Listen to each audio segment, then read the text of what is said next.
ल मामा भन्छ के गर्दै हुनुहुन्छ यता घर बनाइराको कसको घर होला मेरो घर अनि बनाउने चाहिँ को होला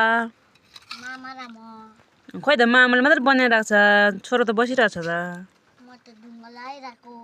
हो र अनि घर कहिले पुरा हुन्छ भोलि पर्सि के हाल्नु भएको माटो मात्र कि सिमेन्ट पनि छ ढुङ्गा र सिमेन्ट सिमेन्ट चाहिँ को माटो हो कालो माटो हो सिमेन्ट त कालो हुन्छ नि ए अनि यस्तो धुम्मिएको मौसम पनि घर बनाइरहेको उता पानी पर्छ त्यही भएर धुप देख्छ ए अनि यताको नाम के होला मेरो यताको नाम सानो मान्छेको नाम के हो मेरो नाम सुवाङ हो यता ठुलो मान्छेको नाम के हो मेरो नाम अनुपम हो ए ल ल राम्रोसँग घर बनाउनु होला है बाई बाई बाई बाई